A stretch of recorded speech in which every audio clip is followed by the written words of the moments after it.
Hello and welcome my dear friend, this is me Kumar Pankaj और आपका आपके अपने प्लेटफॉर्म क्रैक नाउ पर एक बार फिर से स्वागत है।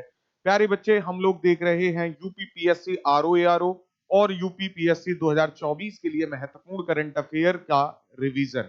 और आज हम लोग देखेंगे राष्ट्रीय करंट अफेयर के उन महत्वपूर्ण बिंदुओं को जो आपके एग्जाम के लिए महत्वपूर्ण है और पिछले 6 महीने में चर्चा का विषय बने हैं। आइए शुरू करते हैं बिना किसी देरी के इस महत्वपूर्ण वीडियो को अंत तक देखिएगा, जीवन आसान हो जाएगा आपका। और सबसे पहला बिंदु है जो चर्चा में रहा है और बहुत इंपॉर्टेंट है आपके एग्जाम के पॉइंट ऑफ व्यू से प्यारे बच्चे, महिला आरक्षण से संबंधित नारी शक्ति वंदन अधिनियम। नारी शक्ति वंदन अधिनियम मेरे प्यारे बच्चे, आइए इसके बारे में जान लेते हैं क्या महत्वपूर्ण बातें हैं। बहुत सारी चीजें होती हैं लिखी हुई, लेकिन जो एग्जाम के लिए महत्वपूर्ण है वही याद रखेंगे। तो आपको पता होगा देश की नई संसद भवन का उद्घाटन हुआ और उसी के लिए विशेष सत्र बुलाया गया था तत्कालीन सरकार के द्वारा, राष्ट्रपति जी के द्वारा आप कह सकते हैं। तो उस विशेष सत्र में ही महिलाओं के लिए 33% सीटें आरक्षित करने के लिए इस महिला आरक्षण विधेयक, जिसे नाम दिया गया है नारी शक्ति वंदन अधिनियम, को पास किया गया। इसमें क्या महत्वपूर्ण बात है प्यारे बच्चे जो आपको याद रखनी चाहिए, वो है कि लोकसभा एवं राज्य विधानसभाओं, जिसमें दिल्ली विधानसभा सहित में महिलाओं के लिए 33% सीटें आरक्षित की गई हैं। कितनी सीटें प्यारे बच्चे? 33% सीटें, और लोकसभा में भी और राज्य विधानसभाओं में भी, जिसमें दिल्ली विधानसभा को भी शामिल किया गया है। ये बात महत्वपूर्ण है। नाम इसको दिया गया नारी शक्ति वंदन विधेयक, ठीक है। और जब ये विधेयक प्रस्तुत किया गया तो विधेयक नंबर था 128वां संविधान संशोधन विधेयक, ठीक है, क्योंकि संविधान में संशोधन के माध्यम से आरक्षण दिया गया है। लेकिन जैसे ही ये विधेयक प्यारे बच्चे पास हो गया तो ये बन गया 106वां संविधान संशोधन अधिनियम। विधेयक था तो 128वां था और अधिनियम बना तो 106वां बना। तो आपसे पूछ सकता है विधेयक नंबर कौन सा था और अधिनियम कौन सा है? तो 106वां संविधान संशोधन अधिनियम है।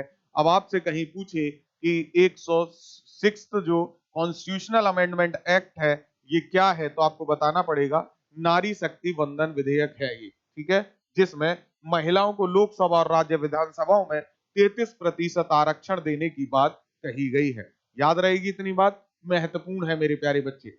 बात शुरू होती है कि ये जो आरक्षण है ये कब से शुरू होगा मेरे प्यारे बच्चे। तो इस आरक्षण की के लिए जो नई जनगणना होगी और नई जनगणना के बाद जो परिसीमन होगा उसके बाद ही इसको प्रभावी किया जाएगा, तब तक इसको प्रभावी नहीं किया जाएगा, ये ध्यान रखेंगे। और अगर हम बात करें एससी, एसटी या फिर ओबीसी वर्गों के लिए जो आरक्षण है उसका अलग से आरक्षण का प्रावधान इसमें नहीं है। इसमें सिर्फ महिलाओं के 33% रिजर्वेशन की बात कही गई है। अगर हम एससी एसटी की बात करें तो उनको मेरे प्यारे बच्चे पहले से ही आप देखोगे संविधान के अनुच्छेद 330 के अंतर्गत शेड्यूल कास्ट और शेड्यूल ट्राइब के लिए लोकसभा की 131 सीटें पहले से ही आरक्षित हैं, जो अनुच्छेद 330 में आपको दिखाई भी देंगी। तो उनकी बात यहां नहीं की गई, यहां सिर्फ महिलाओं के लिए 33% सीट्स की बात की गई है। ये बात भी आप याद रखेंगे, अगर आपसे पूछ ले तो याद रखना है। तो जो ये 33% सीटें मेरे प्यारे बच्चे आरक्षित हैं, और उन आरक्षित सीटों में ही एससी एसटी महिलाओं के लिए 33% सीटें पारित किए गए अधिनियम के तहत सहत ही जो है स्वतः ही आरक्षित रहेंगी। तो ये आपने ध्यान रखना है, ये उस रिजर्वेशन से अलग है, ये वाला रिजर्वेशन, ठीक है। दोनों सदनों द्वारा पारित विधेयक को राष्ट्रपति द्रौपदी मुर्मू का अनुमोदन कब मिला? 29 सितंबर को, ठीक है, डेट याद रख सकते हैं। जिसके साथ ही इसने कानून का रूप ले लिया, यानी विधेयक जो है अधिनियम बन गया और 106वां संशोधन अधिनियम के रूप में ये सामने आ गया है। इसको ध्यान रखेंगे मेरे प्यारे बच्चे, ठीक है। अगर हम बात करें कि ये जो महिलाओं के लिए विधेयक है इसकी शुरुआत कब की गई थी, तो 27 साल पहले इस अमेंडमेंट के लिए शुरुआत की गई थी। ये बिल लाए थे सबसे पहले महिलाओं के लिए 33% आरक्षण दिलाने के लिए एच डी देवगौड़ा। कौन? एच डी देवगौड़ा की नेतृत्व वाली यूनाइटेड फ्रंट सरकार ने 81वां संविधान संशोधन विधेयक प्रस्तुत किया था 1996 में लोकसभा में। लेकिन वहां जो 13 पार्टियों में से कुछ पार्टियों के विरोध के चलते इसे स्थायी समितियों को संदर्भित किया गया था। देवगौड़ा की जो सरकार थी वो गठबंधन की सरकार थी, 13 पार्टियां उन्हें समर्थन दे रही थी और कुछ पार्टियों ने विरोध किया था इस अधिनियम का। इस वजह से ये उस समय पास नहीं हो पाया, इसको स्थायी समिति को सौंप दिया गया था। तो फिर उसके बाद मेरे प्यारे बच्चे अटल बिहारी वाजपेयी जी के नेतृत्व में भी एनडीए सरकार के कार्यकाल में 1998 में जब 12वीं लोकसभा बनी, गठन हुआ, तब इसे फिर से प्रस्तुत किया गया, लेकिन तब भी इसे पर्याप्त समर्थन नहीं मिला और वाजपेयी जी के कार्यकाल में इसको फिर से 1999, 2002 और 2003 में भी इसको पास कराने का प्रयास किया गया, तो ये सफल नहीं हो पाया। तो आपने देखा एच.डी. देवगौड़ा, उसके बाद अटल बिहारी वाजपेयी 3 बार प्रयास किए, लेकिन ये तब पास नहीं हो पाया।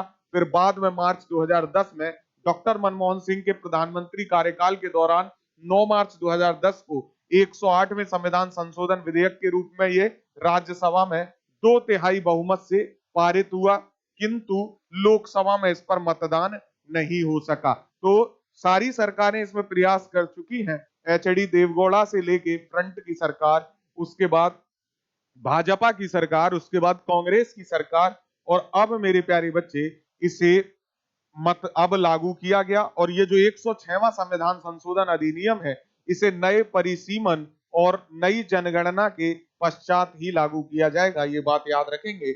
अब ये पारित हो चुका है और इसके वर्तमान में अगर हम बात करें लागू होने की स्थिति में, लोकसभा की 543 सीटों में से 545 हुआ करती थी, लेकिन इसमें से 2 एंग्लो इंडियन को अब निकाल दिया गया है ना। अब एंग्लो इंडियन को जो है नहीं इसमें रखा गया है, उनका जो निर्वाचन होता था उसको हटा दिया गया है। 2 एंग्लो इंडियन जो नामित किए जाते थे प्रेसिडेंट के द्वारा। तो अब सीटें कितनी बची हैं लोकसभा में? 543, उनमें से 181 सीटें तथा राज्य विधानसभाओं की 4123 सीटों में से 1374 सीटें महिलाओं के लिए आरक्षित हो जाएंगी अगर वर्तमान स्थिति में इसको लागू किया जाए। लेकिन अभी नहीं किया जाएगा, इसको किया जाएगा नए परिसीमन और नई जनगणना के पश्चात। मुझे उम्मीद है नारी वंदन अधिनियम आपको अच्छे से समझ में आ गया होगा मेरे प्यारे बच्चे। इसमें और कुछ जानने जैसी बात आपको नहीं है।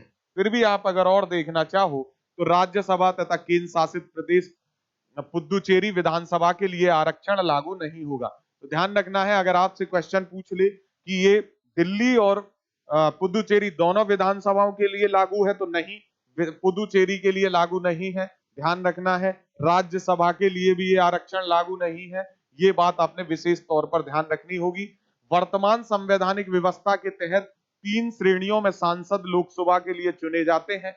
आपको पता होगा, जनरल कैटेगरी से अनुसूचित जाति और मेरे प्यारे बच्चे अनुसूचित जनजाति, यानी जनरल, एससी और एसटी, इन तीनों ही श्रेणियों में महिलाओं के लिए 33% आरक्षण का प्रावधान नए पारित किए गए संविधान संशोधन अधिनियम में किया गया है। यानी इन तीनों ही कैटेगरी में महिलाओं के लिए 33% आरक्षण होगा और इस तरीके से वो 33% आरक्षण पूर्ण किया जाएगा। ठीक है, तो इस प्रकार लोकसभा की अनुसूचित जाति जनजाति के लिए आरक्षित 131 सीटों की 1/3 सीटें इन्हीं वर्गों की महिलाओं के लिए आरक्षित होंगी। यानी जो रिजर्व सीटें 131 हैं, उसका अब 23 जो होगा ये एससी एसटी के लिए उनमें से चला जाएगा और सेम प्रोविजन होगा जनरल में भी। ठीक है, तो पारित किए गए संविधान संशोधन अधिनियम में महिलाओं के लिए 33% आरक्षण का ये प्रावधान फिलहाल 15 वर्ष के लिए होगा, ये भी आप ध्यान रखेंगे। इसके बाद समीक्षा में यदि आरक्षण की अवधि बढ़ाने के लिए सहमति बनी तो इसके विस्तार पर भी ध्यान दिया जाएगा और विस्तार किया जाएगा। क्या क्या बातें आपने याद रखनी है? 33% आरक्षण है, लोकसभा और राज्य विधानसभाओं के लिए है, दिल्ली पुदुचेरी और सिर्फ दिल्ली के लिए है, पुदुचेरी के लिए नहीं है, लोकसभा के लिए है, राज्यसभा के लिए नहीं है। 33% आरक्षण है और जो आरक्षण पहले दिया जा रहा है एससी एसटी को, उसका 33% अब महिलाएं होंगी, है ना, और 15 वर्ष के लिए ये होगा। उसके बाद अगर आवश्यकता लगेगी तो बढ़ाया जाएगा। इस तरीके के प्रावधान इसमें किए गए हैं मेरे प्यारे बच्चे। मुझे उम्मीद है अब आपको ये डाउट सारे क्लियर हो गए होंगे। चलिए अगला महत्वपूर्ण करंट अफेयर है, हाथियों की सुरक्षा के लिए मेरे प्यारे बच्चे, हाथियों की मौत को रोकने के लिए एआई आधारित गजराज प्रणाली शुरू की गई है। आर्टिफिशियल इंटेलिजेंस पे बेस्ड है ये। हाथियों की मौत को रोकने के लिए एआई आधारित गजराज प्रणाली। आपको पता होगा रेलवे से टकराने के कारण हाथियों की मृत्यु हो जाती थी, वो जख्मी हो जाते थे, तो उससे सुरक्षा के लिए गजराज प्रणाली शुरू की गई है। तो इसको देख लेते हैं। हाल ही में रेलवे ने रेल पटरियों पर हाथियों की मौत को रोकने के लिए एआई आधारित गजराज प्रणाली को शुरू किया गया। ये प्रणाली मेरे प्यारे बच्चे असम, पश्चिम बंगाल, उड़ीसा, केरल, झारखंड, छत्तीसगढ़ और तमिलनाडु में लगाई जाएगी, शुरू की जाएगी। गजराज प्रणाली को 700 किलोमीटर की लंबी जो है रेल लाइन पे लगाया जाएगा। गजराज है क्या? एक ग्लास आधारित जो है एक सेंसर है प्यारी बच्ची, जिस सेंसर सिस्टम के माध्यम से लोको पायलटों को हाथियों की उपस्थिति के बारे में जानकारी लग जाएगी।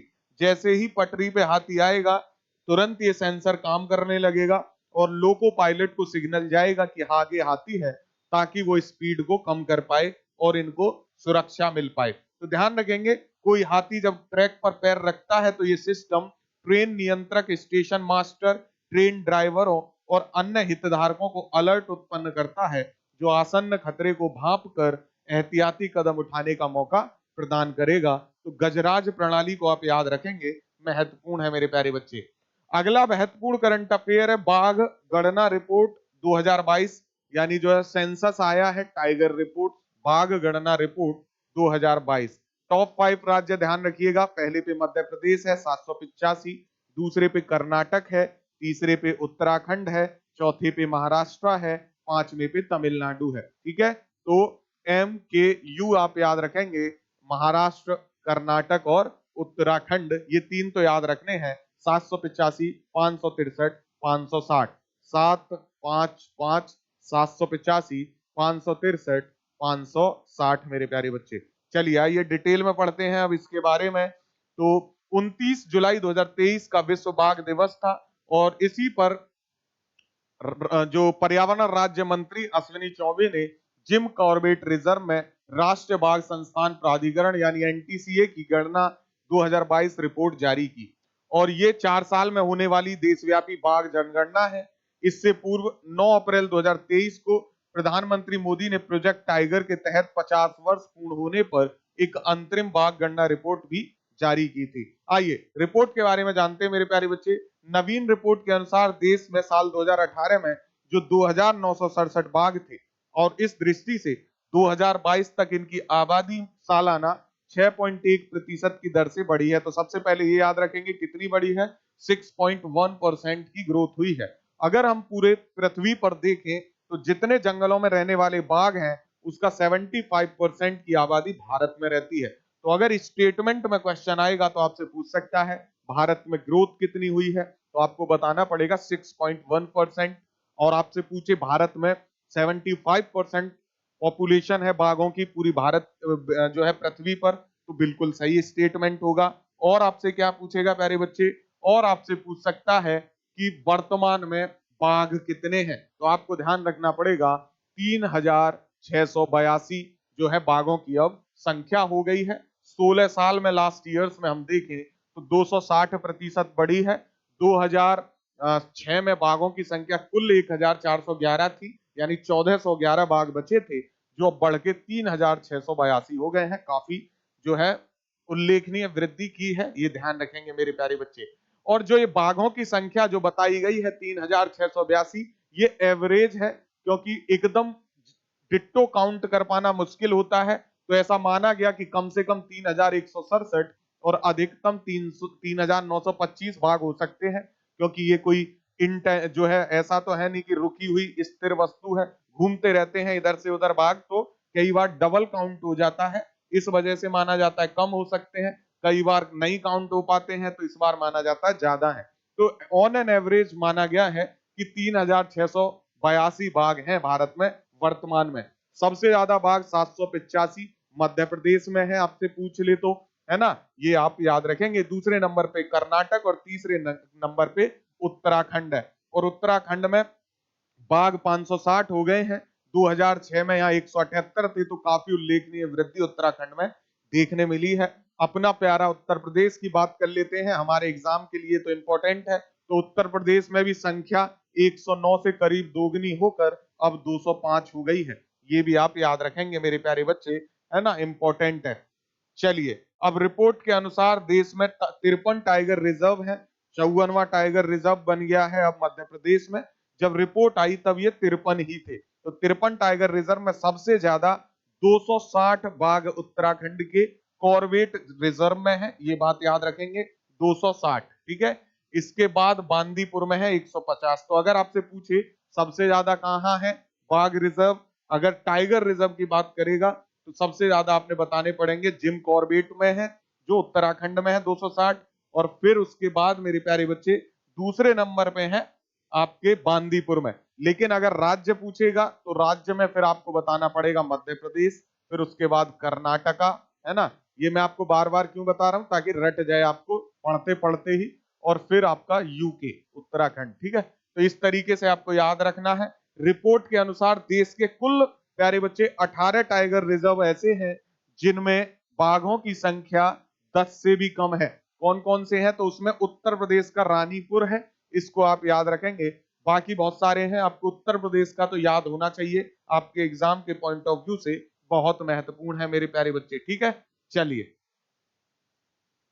तो आपको याद रहेगा, इतनी बात महत्वपूर्ण है, ध्यान रखना है। अगर हम बात करें कि बाघों में मेरे प्यारे बच्चे दूसरा जो है सबसे ज्यादा बाघ कहाँ है, तो सबसे ज्यादा बाघ आपको याद रखना पड़ेगा मेरे प्यारे बच्चे, जो है उत्तराखंड और उत्तर प्रदेश का महत्वपूर्ण योगदान है। शिवालिक जो श्रेणी है, शिवालिक व पर्वत व गंगा के मैदानी क्षेत्र में बाघों की आबादी में 16 साल में 275% की वृद्धि हुई, जो देश में सबसे अधिक है। तो अब आपसे पूछे सबसे ज्यादा बाघ कहाँ है, तो शिवालिक और पर्वत व गंगा के मैदान में मिलते हैं सबसे ज्यादा बाघ। और दूसरे नंबर पे मिलते हैं प्यारे बच्चे पश्चिमी घाट के क्षेत्र में बाघों की संख्या, सबसे बड़ी आबादी दूसरे नंबर पे है। ठीक है, ये बात याद रखेंगे, इंपॉर्टेंट है मेरे प्यारे बच्चे। ठीक है, इंपॉर्टेंट है, याद रखेंगे। और अगर अब हम ये देखें कि बाघ घट कहाँ गए हैं, तो आंध्र प्रदेश, तेलंगाना, छत्तीसगढ़, झारखंड और उड़ीसा राज्यों में बाघ घटे हैं। बाकी हमने देखा उत्तर प्रदेश में बड़े हैं, उत्तराखंड में बड़े हैं, मध्य प्रदेश में बड़े हैं, लेकिन घटे भी हैं कुछ क्षेत्रों में। और आप यहाँ देखोगे आंध्र प्रदेश, तेलंगाना, छत्तीसगढ़, झारखंड, उड़ीसा में बाघ घटे हैं। और बढ़े कहाँ कहाँ है, तो मध्य प्रदेश में भी बड़े हैं, राजस्थान में बड़े हैं, यहाँ काफी बाघों की वृद्धि देखने को मिली है। ये दो राज्य याद रखेंगे, इतना याद रख लीजिए, जीवन आसान है। अगला महत्वपूर्ण करंट अफेयर देखते हैं मेरे प्यारे बच्चे। अगला करंट अफेयर है आपके लिए, Bengaluru world city culture forum में शामिल होने वाला पहला भारतीय शहर बन गया है। मैं आपको बहुत बार बताता हूं कि ऐसे क्वेश्चन इंपॉर्टेंट होते हैं कि पहला बन गया है, पहला देश का पहला, राज्य का पहला, विश्व का पहला या एशिया का पहला। तो Bengaluru world cities culture forum में शामिल होने वाला पहला भारतीय शहर है। आपसे पूछेगा कौन सा शहर है, तो बेंगलुरु बता दीजिएगा। जुलाई 2023 के आखिरी सप्ताह में कर्नाटक की राजधानी है बेंगलुरु। इसने प्रतिष्ठित वर्ल्ड सिटीज कल्चर फोरम यानी WCCF में शामिल होने वाला पहला भारतीय शहर बनकर एक महत्वपूर्ण उपलब्धि अर्जित की है मेरे प्यारे बच्चे। वर्ल्ड सिटीज कल्चर फोरम शहरों का एक वैश्विक नेटवर्क है, ध्यान रखेंगे, जो भविष्य की समृद्धि को आकार देने में संस्कृति की महत्वपूर्ण भूमिका का पता लगाने के लिए सहयोगात्मक रूप से शोध करता है। किस लिए? एक वैश्विक नेटवर्क है जो भविष्य की समृद्धि को आकार देने में संस्कृति की महत्वपूर्ण भूमिका का पता लगाता है। अब इसमें आपने बस याद क्या रखना है, बेंगलुरु जो है इस लिस्ट में शामिल होने वाला, यानी वर्ल्ड सिटी कल्चर फोरम में शामिल होने वाला दुनिया का 41वां देश है और भारत का पहला है। इससे ज्यादा याद रखने की जरूरत नहीं है, इसमें पहले से ही न्यूयॉर्क, लंदन आदि, टोक्यो जैसे शहर इसमें शामिल हैं। बेंगलोर भारत का पहला है। ठीक है, जो वर्ल्ड कल्चर सिटी फोरम है इसकी स्थापना 2012 में हुई थी, ये भी आप याद रख सकते हैं, लंदन से। चलिए आगे पढ़ते हैं, अगला है अमेजन इंडिया का श्रीनगर में पहला फ्लोरिंग स्टोर। फ्लोरिंग स्टोर मेरे प्यारे बच्चे, ये फ्लोटिंग स्टोर होगा, है ना, फ्लोरिंग आ गया है।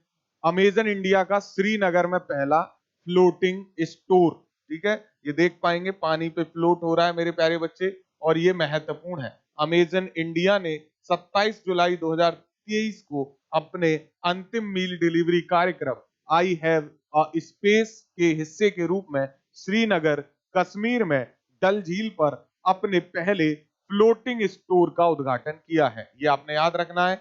ये पहल ग्राहकों को विश्वसनीय और सुविधाजनक डिलीवरी सेवाएं प्रदान करने के लिए अमेजन इंडिया की प्रतिबद्धता के साथ संरेखित है। साथ ही साथ छोटे व्यवसायों को लाभकारी कमाई के अवसरों को उठाने में सहायक है। यह स्टोर कंपनी के आई हैव स्पेस डिलीवरी प्रोग्राम का हिस्सा है जो 2015 में शुरू हुआ था। तो आपने क्या याद रखना पड़ेगा? अमेजन इंडिया का श्रीनगर में पहला फ्लोटिंग स्टोर मेरे प्यारे बच्चे। कहा आपसे पूछ ले अमेजन इंडिया का श्रीनगर में कहां बना है, तो कश्मीर में डल झील पर है।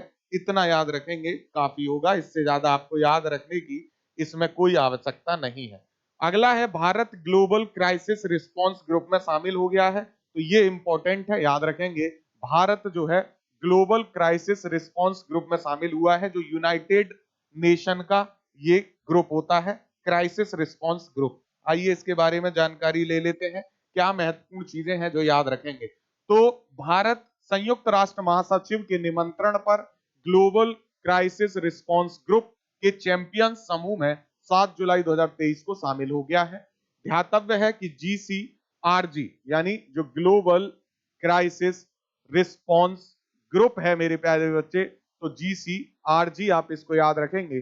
जीसीआरजी के चैंपियंस ग्रुप में शामिल होने का निर्णय भारत के बढ़ते वैश्विक नेतृत्व और समकालीन वैश्विक चुनौतियों से निपटने के लिए उसकी प्रतिबद्धता को दर्शाता है मेरे प्यारे बच्चे। ये आप याद रखेंगे, इंपॉर्टेंट है।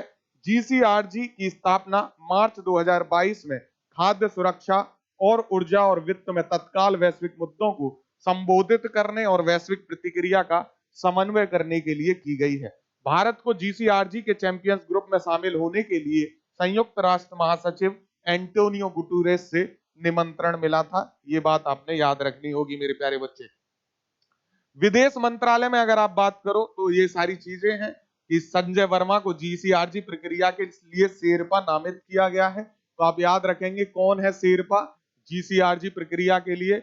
विदेश मंत्रालय में सचिव हैं संजय वर्मा। ठीक है, आप इसको याद रखेंगे। चैंपियंस ग्रुप में वर्तमान में Bangladesh, Barbados, Denmark, Germany, Indonesia और सेनेगल की सरकार राज्यों के प्रमुख शामिल हैं। ये बात आपको याद रखना है। जीसीआरजी की स्थापना मेरे प्यारे बच्चे खाद्य सुरक्षा, ऊर्जा और वित्त से परस्पर जुड़े संकटों को संबोधित करने के लिए की गई थी। तो ये बात आपने याद रखनी है। इतना याद रखिए बस, महत्वपूर्ण है इस लक्ष्य क्या है और ये कब हुआ है और भारत का शेरपा कौन है। नेक्स्ट है शिक्षा पर राज्यों केंद्र शासित प्रदेशों के लिए प्रदर्शन ग्रेडिंग इंडेक्स 2.0 जारी किया गया है। परफॉर्मेंस ग्रेडिंग इंडेक्स मेरे प्यारे बच्चे, ये क्या है? Catalysing transformational change in the field of school education. तो शिक्षा पर है प्रदर्शन ग्रेडिंग इंडेक्स 2.0। आइए जान लेते हैं क्या क्या जानना होता है इंडेक्सेस में। तो इस पहला स्थान किसका है और लक्ष्य क्या है, वही जानना जरूरी होता है। कौन जारी करता है ये जानना जरूरी होता है। तो किसने ये रिपोर्ट जारी की है? रिपोर्ट जारी की है शिक्षा मंत्रालय भारत सरकार ने। प्रदर्शन ग्रेडिंग इंडेक्स 2.0 जारी किया है। प्रदर्शन जो है ग्रेडिंग इंडेक्स प्यारे बच्चे का 2.0 का उद्देश्य क्या है? इष्टतम शिक्षा परिणाम प्राप्त करने के लिए राज्यों केंद्र शासित प्रदेशों को बहुआयामी हस्तक्षेप करने के लिए प्रेरित करना है। ये इंडेक्स राज्यों और केंद्र शासित प्रदेशों को 10 श्रेणी में ग्रेड करता है। कोई भी राज्य या केंद्र शासित प्रदेश शीर्ष 5 ग्रेड में जगह नहीं बना पाया है, यानी टॉप ग्रेड्स होते हैं और पहले जो 5 हैं उनमें कोई नहीं आया है। जो रैंकिंग आनी शुरू हुई है वो 6th 7th 8th 9th इस तरीके से है। पहले 5 में कोई भी स्थान बना नहीं पाया। रिपोर्ट की अगर हम बात करें तो इसमें स्कूली शिक्षा में चंडीगढ़ और पंजाब सर्वश्रेष्ठ प्रदर्शन करने वाले केंद्र शासित प्रदेश हैं। ध्यान रहेगा आपको, टॉप 5 में कोई नहीं है, चंडीगढ़ और पंजाब सर्वश्रेष्ठ हैं। ये बात आप याद रखेंगे। पंजाब और चंडीगढ़ को इंडेक्स की 6ठी ग्रेड में शामिल किया गया है प्यारे बच्चे। मैंने आपको बताया इसमें रैंकिंग दी गई है पहला, दूसरा, तीसरा, चौथा, पांचवा, छठा, सातवां, आठवां, नौवां और 10वां। तो पहले 5 खाली हैं और छठवें पे चंडीगढ़ और पंजाब है। पहले 5 पे किसी को कोई स्थान नहीं मिला। ठीक है, चलिए आइए देखते हैं इसमें आगे और महत्वपूर्ण बातें। तो गुजरात, केरल, महाराष्ट्र, दिल्ली, पुदुचेरी और तमिलनाडु को 7वें ग्रेड पर रखा गया है। छठवें पे कौन है? चंडीगढ़, पंजाब। उसके बाद गुजरात, केरल, महाराष्ट्र, दिल्ली, पुदुचेरी और तमिलनाडु 7वें ग्रेड पर है। उसके नीचे अरुणाचल प्रदेश, मेघालय, मिजोरम को सबसे नीचे ग्रेड दिया गया है, यानी ये जो है ये 10th ग्रेड में है। और अब बात कर लेते हैं हम अपने उत्तर प्रदेश की मेरे प्यारे बच्चे। तो उत्तर प्रदेश को अगर आप देखोगे तो उत्तर प्रदेश आपको 6th ग्रेड में दिखाई देंगे। तो आपने सिर्फ याद रखना है जो है 8th, ये आपको उत्तर प्रदेश, बिहार जैसे ये 9th ग्रेड में आपको दिखाई देंगे। और पीजीआई 2.0 की जो 6 मानक श्रेणियां हैं वो क्या क्या है? राज्यों को इस ग्रेड को जिन 6 मानकों के आधार पर तैयार किया गया है वो है learning outcome and quality, school तक पहुंच, इंफ्रास्ट्रक्चर और फैसिलिटीज, समानता, गवर्नेंस मैनेजमेंट और टीचर एडुकेशन। तो ये 6 आधार हैं जिनके आधार पर रैंकिंग बनाई गई है। और ये रैंकिंग इस आधार पे है दक्ष, उत्कर्ष, अति उत्तम, उत्तम, प्रचेष्टा, प्रचेष्टा 2, प्रचेष्टा 3, आकांक्षी 2 और आकांक्षी 3। तो जो उत्तर प्रदेश है वो आकांक्षी 2 में शामिल है प्यारे बच्चे, यानी 9th ग्रेड में है उत्तर प्रदेश। तो याद रखेंगे, ये बात भी महत्वपूर्ण है, आपके एग्जाम के पॉइंट ऑफ व्यू से हो सकती है। तो देखेंगे यहाँ पे 9वीं श्रेणी यानी 9th ग्रेड में आपका उत्तर प्रदेश आपको इसमें दिखाई देगा। उसी के बगल में बिहार भी, उत्तराखंड भी, झारखंड भी आपको दिखाई देगा। सब भाई भाई एक साथ आपको दिखाई देंगे। ठीक है, तो ये याद रखना है। 7वीं श्रेणी में मैं आपको बता चुका हूं, गुजरात, केरल, महाराष्ट्र, दिल्ली, पुदुचेरी और ये सब शामिल हैं। और प्रचेष्टा 2 में पंजाब और चंडीगढ़ हैं जो 6th कैटेगरी में है। बाकी पहली की कैटेगरी सब खाली है। चलिए आइए अगला करंट अफेयर पढ़ते हैं। जम्मू एंड कश्मीर में मानसिक स्वास्थ्य को समर्पित भारत का पहला चैटबॉट है टेली मानस। टेली मानस ये किस लिए है? मानसिक स्वास्थ्य के लिए है। आजकल बहुत समस्याएं बढ़ रही हैं आफ्टर कोविड, मानसिक स्वास्थ्य पे ध्यान भी दिया गया है। तो जम्मू कश्मीर में मानसिक स्वास्थ्य को समर्पित भारत का पहला चैटबॉट है, नाम है टेली मानस। कैसे काम करता है तो इसको देख लेते हैं। पहली बात तो ये कहां हुआ है? तो याद रखेंगे जम्मू कश्मीर में हुआ है। और ये भारत का पहला टेली मानस चैटबॉट लॉन्च किया गया जो स्वास्थ्य परामर्शदाताओं, नैदानिक मनोवैज्ञानिकों और सलाहकारों की 24 घंटा सेवाएं सुनिश्चित करेगा। टेली मानस संकटग्रस्त लोगों के साथ तुरंत बातचीत शुरू करेगा। ये आपने याद रखना है मेरे प्यारे बच्चे। ठीक है, तो अगर इसके बारे में पूछ ले तो याद रखेंगे टेली मानस जो है इस तरीके से भी आपको लिखा हुआ आ सकता है। डेली करंट अफेयर में मैं आपको इसके बारे में डिटेल पढ़ा चुका हूं। यहां सिर्फ आपसे पूछ सकता है टेली मानस चैटबॉट क्या है, कहां लॉन्च किया गया है। तो टेली मानस चैटबॉट केंद्र सरकार ने बजट 2022 में भारत के राष्ट्रीय टेली मानसिक स्वास्थ्य कार्यक्रम यानी टेली मानसिक स्वास्थ्य सहायता राज्यों में नेटवर्किंग, इसकी फुल फॉर्म है, टेली मानस की घोषणा की थी। टेली मानस एक द्विस्तरीय प्रणाली है। टीयर 1 में राज्य टेली मानस सेल शामिल है जिसमें प्रशिक्षित परामर्शदाता और मानसिक स्वास्थ्य विशेषज्ञ इसमें शामिल होते हैं। वहीं टीयर 2 में शारीरिक परामर्श के लिए जिला मानसिक स्वास्थ्य कार्यक्रम जिसको डीएमएचपी, मेडिकल कॉलेज संसाधन या ऑडियो विजुअल परामर्श के लिए ई संजीवनी के विशेषज्ञ शामिल होते हैं। ध्यान रखेंगे टेली मानस मानसिक स्वास्थ्य के लिए है। अगला महत्वपूर्ण करंट अफेयर है, युद्धपोत आईएनएस कृपाण को उपहार स्वरूप वियतनाम को सौंपा गया है। और ये क्यों महत्वपूर्ण है प्यारे बच्चे? क्योंकि भारत ने ऐसा पहली बार किया है कि अपना कोई युद्धपोत जो कार्य क्षेत्र में हो उसको किसी दूसरे देश को सौंप दिया हो। अब तक हम दूसरे देशों से ही लेते आए हैं, जैसे भारत ने रसिया से कई सारे युद्धपोत लिए थे, लेकिन अब हम इस श्रेणी में है कि दूसरों को अपने युद्धपोत दे रहे हैं। नाम क्या है? कृपाण। दिया किसको है? वियतनाम को। याद रखेंगे, इंपॉर्टेंट रहने वाला है। भारतीय नौसेना ने युद्धपोत आईएनएस कृपाण को 22 जुलाई 2023 को सेवा मुक्त किया और संपूर्ण हथियार से लैस इस विमान को वियतनाम पीपुल्स नेवी को सौंप दिया है। जहाज को वियतनाम के कैम रेन नौसैनिक अड्डे पर आयोजित एक समारोह में सौंपा गया। ये पहला अवसर है जब भारत ने किसी मित्र देश को पूर्ण परिचालित युद्धपोत उपहार स्वरूप सौंपा है। पूर्ण परिचालित अब तक कभी नहीं सौंपा गया था मेरे प्यारे बच्चे, तो इम्पोर्टेंट हो गया है, ध्यान रखेंगे। और इन्होंने कहा कि भारतीय नौसेना ने वियतनाम पीपुल्स नेवी को जो आईएनएस कृपाण का स्थानांतरण किया है, ये इसलिए किया ताकि इंडियन ओशन में पसंदीदा सुरक्षा भागीदार है हमारा वियतनाम, और उसको आगे बढ़ाया जाए। साथ ही साथ जो हमारी एक्ट ईस्ट नीति है, उसके रूप में भी भारत का लक्ष्य है कि इसमें मित्र शक्ति नौसेनाओं के साथ हम अपनी क्षमताओं का विस्तार करें। तो ध्यान रखेंगे, इंपॉर्टेंट है, ठीक है, इंपॉर्टेंट है। आईएनएस कृपाण के बारे में अगर हम जानना चाहें तो 1991 में भारतीय नौसेना में कमीशन हुआ था आईएनएस कृपाण। ये भारतीय नौसेना के पूर्वी बेड़े का एक अभिन्न अंग रहा है और पिछले 32 वर्षों में कई ऑपरेशनों में हिस्सा इसने लिया है। लगभग 12 अधिकारियों और 100 नाविकों द्वारा संचालित ये युद्धपोत 90 मीटर लंबा और 10.45 मीटर चौड़ा है और इसकी अधिकतम मालवाहक क्षमता 1450 टन है। तो 1991 में इसको शामिल किया गया था, याद रख सकते हैं आप इसको। अगला महत्वपूर्ण करंट अफेयर है, ईपीआर क्रेडिट प्राप्त करने वाला देश का पहला शहर बन गया है मेरे प्यारे बच्चे इंदौर। याद रखेंगे, इंदौर। इंदौर जो है मेरे प्यारे बच्चे एक्सटेंडेड रेस्पॉन्सिबिलिटी क्रेडिट प्राप्त कर चुका है। आइए जानते हैं क्या महत्वपूर्ण चीज है इसमें। तो मध्य प्रदेश का इंदौर शहर है जो ईपीआर क्रेडिट यानी विस्तारित उत्पादक उत्तरदायित्व, एक्सटेंडेड प्रोड्यूस क्रेडिट, है ना, ईपीआर क्रेडिट प्राप्त किया है, देश का पहला शहर बन गया है। इंदौर नगर निगम प्रतिबंधित एकल उपयोग प्लास्टिक वस्तुओं को जब्त करने के बाद उनका पुनर्चक्रण करता है और विस्तारित उत्पादक उत्तरदायित्व क्रेडिट प्राप्त करने वाला देश का पहला नगर निगम बना।